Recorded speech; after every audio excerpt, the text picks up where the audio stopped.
आदि ब्रह्मा आदिनाथ भगवान की, चिंतामणि पार्श्वनाथ भगवान की, वर्तमान शासक नायक श्री महावीर भगवान की, चारित्र चक्रवर्ती प्रथमाचार्य श्री शांति सागर जी महाराज की, परम पूज्य दीक्षा गुरुवर्य आचार्य श्री वर्धमान सागर जी महाराज की, व्रत प्रदाता गुरुवर्य आचार्य श्री विद्यासागर जी महाराज की, अष्टानिका महापर्व की, सिद्ध चक्र महामंडल विधान की, जैन धर्म की, परम पूज्य वैभव श्री सुप्रभ सागर जी महाराज की, परम पूज्य वैभव श्री दर्शित सागर जी महाराज की, बीज राग फल भोग में जो किसान जगमान, त्यों चक्री नभ सुख करे धर्म विसारे। ये चार पंक्तियां अपने आप में बहुत महत्वपूर्ण है, रोज पढ़ते हैं। वैराग्य भावना की पंक्तियां प्रारंभ पंक्तियां हैं, बहुत अच्छी बात कही है।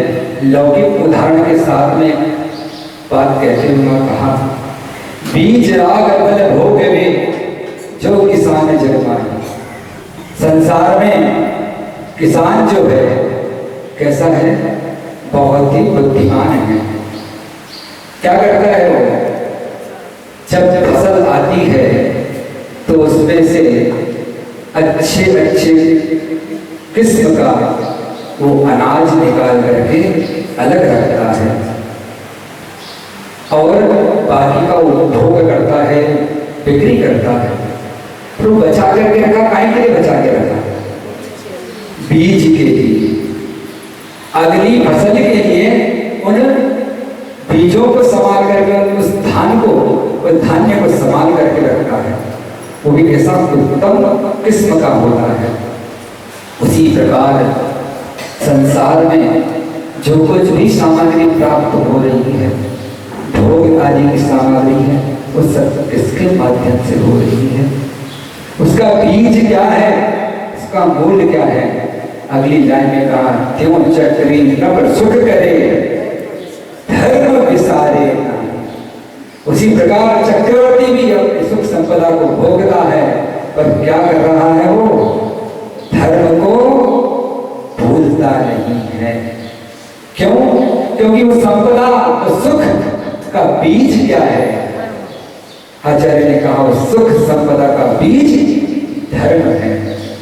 धर्म के माध्यम से ही वो संपदा प्राप्त हो सकती है, वो सुख की प्राप्ति हो सकती है। इसलिए धर्म को सुरक्षित रखते हुए वो सारे कार्य करता है। भगवान पार्श्वनाथ के पूर्व भव का जीव वज्रधर के चक्रवर्ती, जिसके लिए वैराग्य भाव जिसमें आई वर्णन आई है, वो उनके पूर्व भव का, चक्रवर्ती के भव का वर्णन है।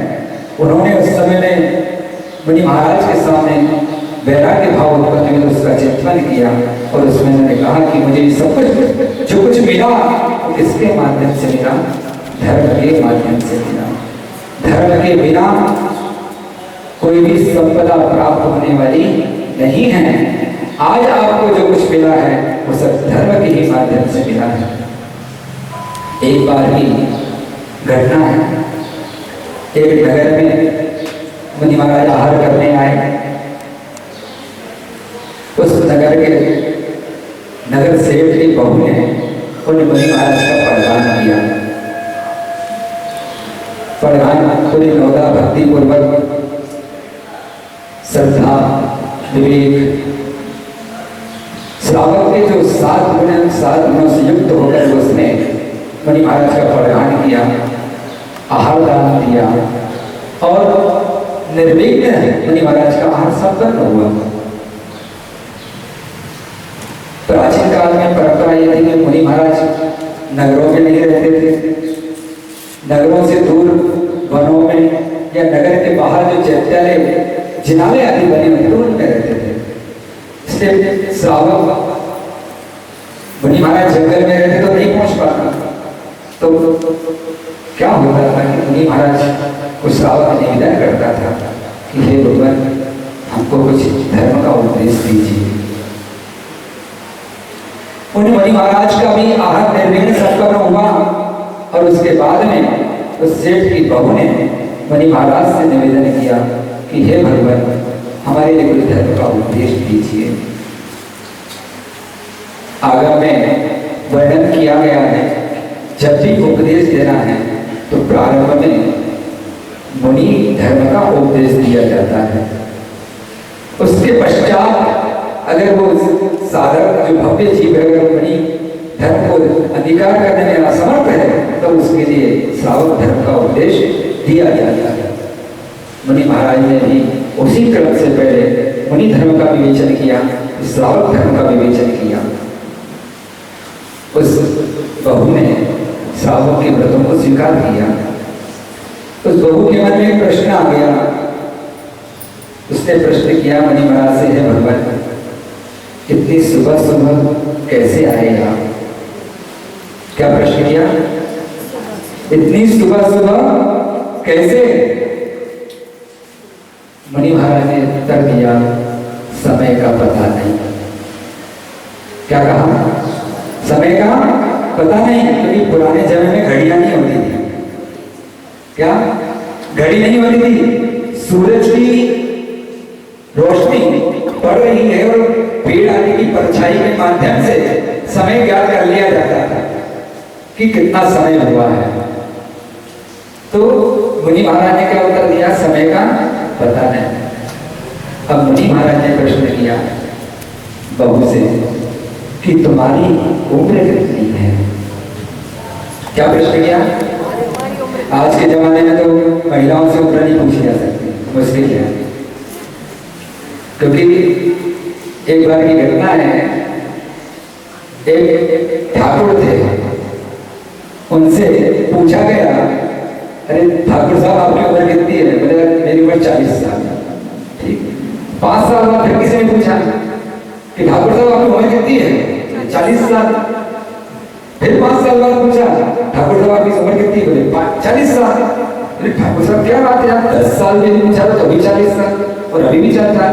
ठाकुर के जमाने कहीं पलटती नहीं, एक बार जो बोल दिया बोल दिया। तो ऐसा प्रश्न जब मुनि महाराज ने उस बहू से किया तो बहू ने उत्तर दिया, महाराज मेरी उम्र 5 साल। अब पीछे उसके ससुर खड़े थे, उन्होंने सुना तो क्या पागल हो गई है, तो इसका दिमाग फिर गया। फिर मुनि महाराज ने प्रश्न किया, तुम्हारी सास की उम्र कितनी है? तो बहू ने कहा 3 वर्ष। कितनी? ससुर जी ने कहा, ये वास्तव में सोच रहे हैं सीट से खड़े खड़े, आज तो ये पागल हो गई, इसको गर्मी बढ़ गई। अब फिर मुनि महाराज ने प्रश्न किया, तुम्हारे पति की उम्र कितनी है? तब उसने उत्तर दिया, हे भगवान, उनकी उम्र अभी 1 साल की है।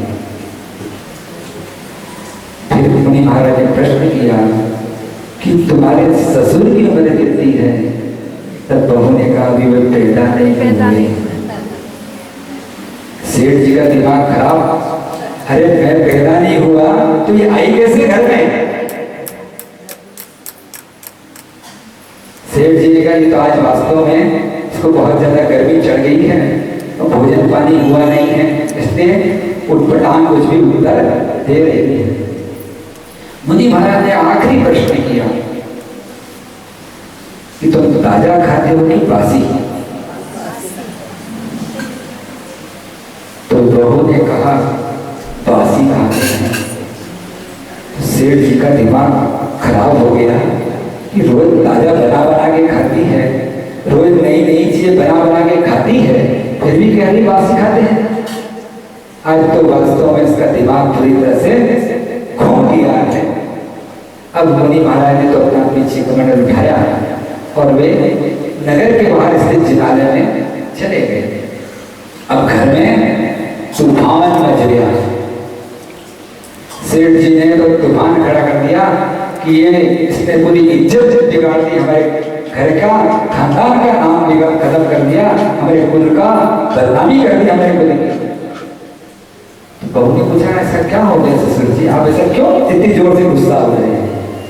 आज तूने मुनि महाराज के सामने हमारे पूरे घर की इज्जत खत्म कर दी और तू कहती है कि मैं पैदा नहीं हुआ, तो तू कैसे आ गई घर और मुनि महाराज को ऐसा प्रश्न किया जाता है कि मुनि महाराज आप इतनी जल्दी कैसे आ गए? अरे मुनि महाराज आहार के समय तो आए थे। तो बोले मैंने कुछ भी गलत नहीं कहा, मैंने कुछ भी गलत नहीं पूछा, आप चलिए मंदिर में मुनि महाराज से पूछ लीजिए। ससुर जी ने कहा कोई इज्जत खराब हुई है, थोड़ी बहुत सुधारना तो पड़ेगी, तो चले मुनि महाराज के पास।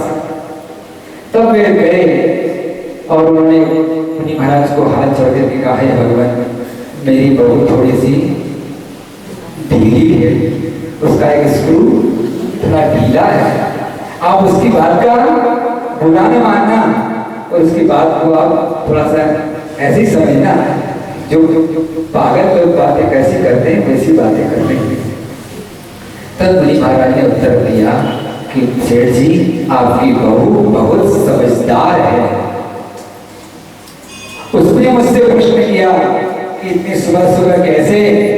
उसका प्रश्न का कारण यह था, उसका अभिप्राय यह था कि हे भगवान आपने इतनी कम उम्र में दीक्षा क्यों ले ली? आपने इतनी कम उम्र में दीक्षा क्यों ले ली? इसलिए मैंने कहा समय का कोई पता नहीं, कब कैसा समय आ जाए और कब क्या हो जाए, कब प्राण निकल जाए, कोई भरोसा नहीं। अभी वर्तमान में महामारी का समय चल रहा है, आप सब देख रहे हैं, समझ रहे हैं कि समय का कोई भरोसा है क्या? कब इसको बीमारी लग जाए और मिनटों में चला जाए। इसलिए मुनि महाराज ने क्या कहा, समय का कोई पता नहीं, कब क्या हो जाए, इसलिए कम उम्र में दीक्षा ली। जब मैंने आपकी बहू से प्रश्न किया कि तुम्हारी उम्र क्या है, तो उसने उत्तर दिया 5 साल। अर्थात इसका मतलब ये हुआ कि वो 5 साल से धर्म कर रही है, इसलिए उसकी उम्र 5 साल। तुम्हारी पत्नी ने सेठानी की उम्र 3 साल, क्योंकि वो 3 साल से धर्म कर रही है। तुम्हारा पुत्र 1 साल से धर्म कर रहा है, इसलिए उसकी उम्र 1 साल, और अभी तुमने धर्म प्रारंभ नहीं किया, इसलिए तुम्हारी उम्र अर्थात तुम्हारा अभी जन्म नहीं हुआ है। महाराज बात समझ में आ गई आपने जो कहा, पर महाराज हम तो रोज ताजा बना करके खाते हैं। रविवार के रविवार तो दाल बाटी घी में डुबा करके खाते हैं, उसके बिना हमारा काम ही नहीं चलता, रोज ताजा बनाते हैं। उसने कहा बासी तो खाते ही। मुनि महाराज ने कहा सेठ जी संसार में जितने व्यक्ति आए हैं कोई भी ताजा नहीं खाता, सब बासी खाते हैं। सेठ जी ने पूछा कैसे भगवान? तब मुनि महाराज ने कहा जो कुछ भी तुम्हारे पास अभी है वो पूर्व पुण्य के उदय से है।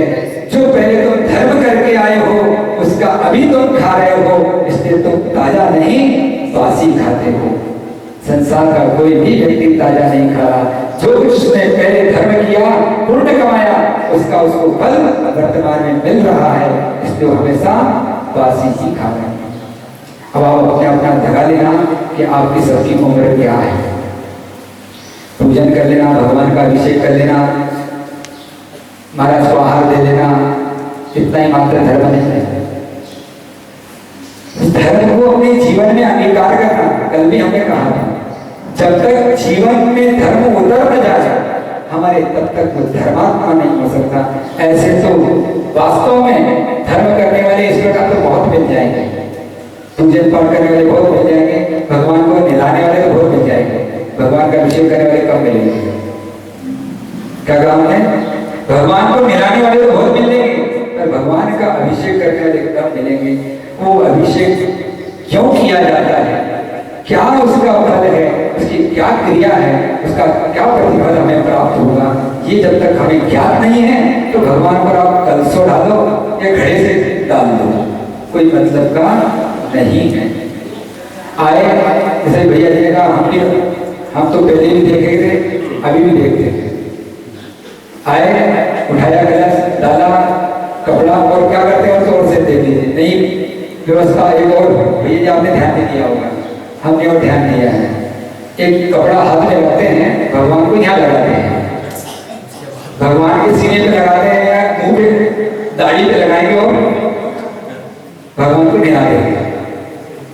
ये सही तरीका नहीं है भगवान के अभिषेक करने का। आप वो अक्करंग निकलन की कहानी आपको पता होगी कि एक धागा डाल करके उस प्रतिमा को सरागी बना दिया। अब आप भगवान को कपड़ा लगा करके अभिषेक करोगे तो क्या होगा, सोच लीजिए आप। और तो क्या करते हैं, तो पाँव के बीच में फंसा देते कपड़ा, दोनों पाँव के बीच में कपड़ा फंसा देते हैं।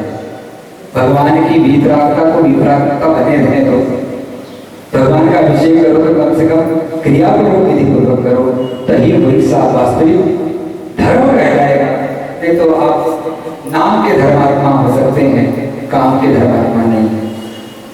इस प्रकार तो आप वर्षों नहीं भो तक अगर अभिषेक भी करते रहोगे, भगवान का निगाहते रहोगे, तो भी आपका कल्याण होने वाला नहीं है। वो पाषाण की प्रतिमा भले बनी है, पर उसमें जब प्राण प्रतिष्ठा कर दी गई तो उसमें भगवत्ता आ गई है। उस भगवत सत्ता का हमें भान होना चाहिए। अरे समोसरण में तो साक्षात अरहत को कोई छीन नहीं सकता, स्पर्श नहीं कर सकता। चाहे गड्ढर प्रनिष्ठ भी हो, वे भी साक्षात अरहत को छीन नहीं सकते, स्पर्श नहीं कर सकते। हम आपका पुण्य है कि भगवान की अरहत, भगवान की प्रतिमा का प्रतिबिंब है, उसको हमें स्पर्श करने का अवसर मिल रहा है। पर उसका स्पर्श हम करें तो हमारे मन में क्या भाव आना चाहिए। हमारे उनको अभिषेक कर रहे हैं तो हमारा अभिषेक इस प्रकार होना चाहिए कि वो अभिषेक हमारे लिए कल्याण का कारण बने, अकल्याण का कारण न बने। नहीं तो हमारी नाव तो वैसे भी छेद वाली है। कैसी है? छेद वाली है ना, क्योंकि हमारे क्रोध, मान, माया, लोभ और हिंसा, झूठ, चोरी, कुशिल, 4 कषाएं, 5 पाप, इन छेदों से युक्त हमारी नाव है। इसके माध्यम से प्रतिदिन नया नया पानी नाव में आता जा रहा है और कोई भरोसा नहीं वो नाव कब डूब जाए। पर अगर नाव को डूबने से बचाना है तो धर्म रूपी डाट लगाना पड़ेगा, और उस धर्म को अगर सही रूप से करेंगे तो ही वो डाट लगेगा। नहीं तो पानी अगर बाहर से बहुत फोर्स से आएगा तो डाट भी निकल जाएगा। जो छेद बन गया वो भी खुल जाएगा। क्यों? हमने धर्म थोड़ा किया और पाप अधिक किया तो धर्म का फल, प्रतिफल प्राप्त नहीं हो पाएगा, और उससे अधिक हम पाप कमा गए और अपने नाव को डुबा लेंगे। इसलिए धर्म की क्रियाओं को करने का बहुत लोग कहते हैं क्या है, क्रियाकांड है। क्या कहते हैं? तो क्रियाकांड है, इसको करने से क्या होता है? कई लोग विचारधारा ऐसी है लोगों की कि सब क्रियाकांड है, भगवान का अभिषेक करना, पूजन करना सब क्रियाकांड है। क्रियाकांड में फंस के कुछ नहीं होता, क्रियाकांड करने से कुछ नहीं होता। आप तो बैठ जाओ, आत्मचिंतन करो। अरे आचार्य ने कहा ये क्रिया भी अगर समीचित रूप से की जाए तो आत्म कल्याण की प्राप्ति कराने वाली होती है। हाँ, अगर हम एक थाली से का उठाकर दूसरी थाली में डालें तो जरूर क्रियाकांड हो जाएगा। पर भाव, हमने पहले 2 दिन पहले भी कहा था कि भगवान की भक्ति पूजन में अगर उस पूजन का अर्थ हम जानते हैं, उस पूजन का क्या अर्थ है, तो हम जो पढ़ रहे हैं उसमें क्या भाव है, उस भाव के साथ अगर हम पूजन करते हैं तो उस पूजन का प्रतिफल हमारे लिए बहुत अच्छा मिलता है। जो कर्म की निर्जरा, आचार्यों ने कहा, जो कर्म चतुर्थ काल में 1000 वर्ष की तपस्या से नष्ट हो जाता, वो पंचम काल में 1 वर्ष के तप से नष्ट हो सकता है। पर उसके लिए आवश्यकता कैसी है? उन भावों के साथ उस तप को किया जाए, उस कार्य को किया जाए तो कर्म नष्ट हो सकते हैं। ऐसा क्यों कहा आचार्य ने? पंचम काल में प्रतिकूलताएं अधिक हैं, चतुर्थ काल में अनुकूलताएं बहुत सारी थी, इसलिए वहां 1000 वर्ष का तप और यहाँ पर प्रतिकूलता में 1 वर्ष का तप कर्म की निर्जरा नहीं करा सकता है। पर आवश्यकता क्या है? उसको भावों के साथ में, अंतरंग परिणामों के साथ में करने की आवश्यकता है। हम उपवास कर लेते हैं, व्रत कर लेते हैं, एकासन कर लेते हैं, पर उसके साथ में जो अंतरंग परिणाम, आत्मा के जो परिणाम जाना चाहिए वो नहीं जा पाते। इसलिए वो धर्म हमारे लिए पापों से छुड़ाने वाला नहीं बन पाता। उससे धर्म के साथ में ऐसी क्रियाएं हम कर लेते हैं जिसके माध्यम से हमारा पाप अधिक बन जाता है और फिर कहते हैं तो धर्म करते हैं। हमने भगवान की पूजा इतने साल तक की, हमने सब कुछ किया, फिर भी हमें कुछ प्राप्त नहीं हुआ। क्यों नहीं हुआ? क्योंकि हमने जिस समीचीनता के साथ, उस जिस क्रिया विधि के साथ उस पूजा भक्ति को करना था हमने नहीं किया, इसलिए हमारा वो कर्म नहीं चला। इसलिए हम पूजा करें, भक्ति करें, उस धर्म को समझकर अपने जीवन में उसको इस प्रकार अंगीकार करें वो धर्ममय जीवन हो जाए, मात्र धर्म ऊपर की क्रिया मात्र न रह जाए, हमारा जीवन धर्ममय होकर के रहे तो हमारे पाप कर्म शीघ्र नष्ट हो सकते हैं। नहीं तो 70 साल से, कितने साल से विधान चल रहा है यहाँ पर? 70 साल हो गए। 70 साल से हमारे मामा जी, काका साहब सब बूढ़े हो गए विधान देखते देखते। हो गए कि नहीं? सबकी उम्र हो गई, 70 आ गए ना मामा जी? हो गई 70, 75 हो गए।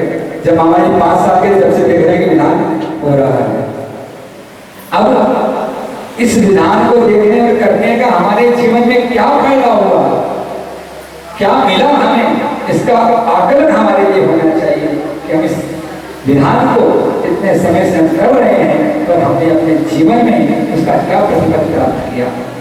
अगर हम उन्हीं क्रिया विधि के साथ, उन्हीं रूढ़िवादिता के साथ अगर हम चल रहे हैं तो हमने वो धर्म नहीं किया, हमने धर्म के नाम पर मात्र ढोंग किया है।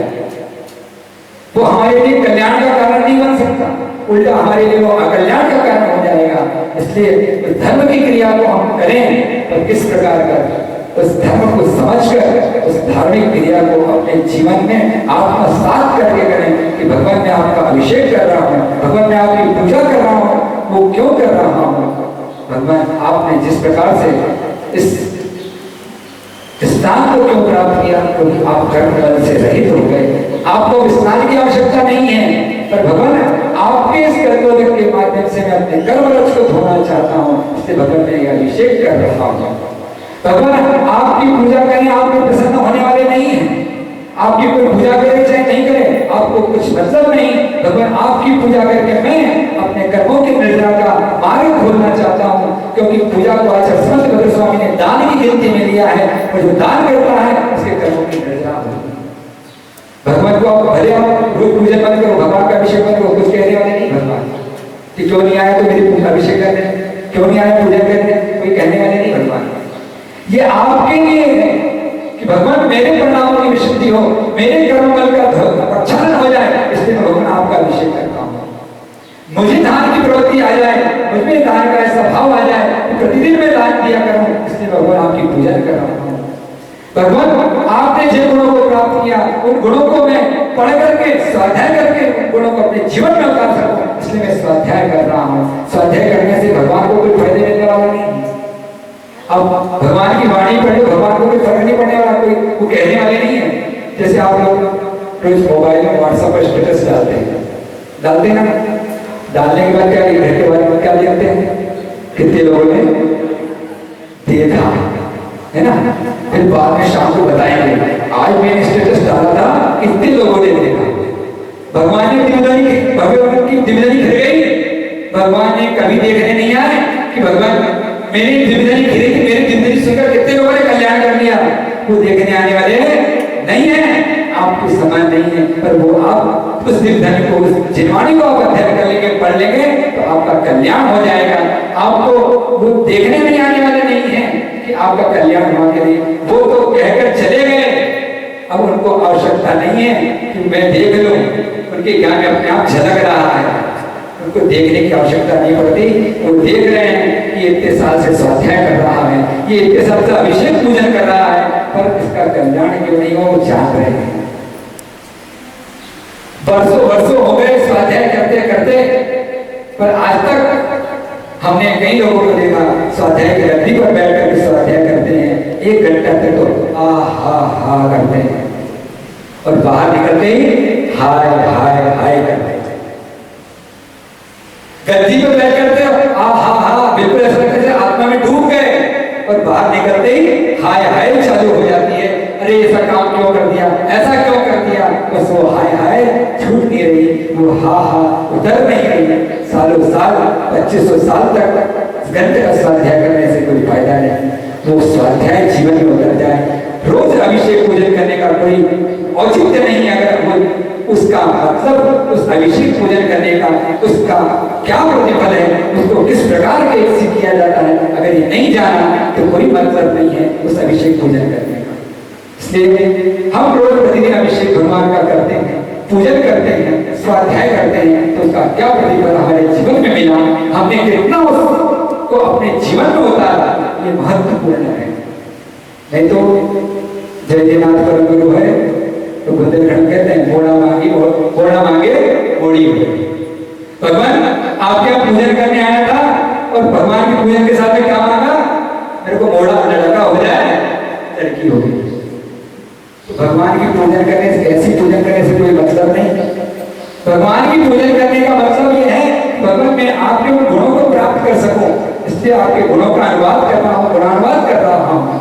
भगवान स्वाध्याय इसलिए कर रहा हूँ कि भगवान जो आपकी दिव्यवाणी में आया उसको अपने जीवन में उतार सकूं। आपके जीवन में इस प्रकार से उस स्वाध्याय उतर जाए कि आपका जीवन ही स्वाध्यायमय हो जाए, आपकी प्रत्येक चर्या स्वाध्यायमय हो जाए, ऐसा स्वाध्याय करना चाहिए। नहीं तो अभी हम पढ़ा, बाहर निकल के पूछा क्या पढ़ गया है, सुना महाराज का प्रवचन सुना, बहुत अच्छा बोला महाराज, बड़े जोश से बोल रहे थे महाराज। क्या बोला, महाराज जी से जाके पूछो क्या बोला। अगर आपके जीवन में एक भी शब्द उतर गया तो आपका कल्याण हो सकता है।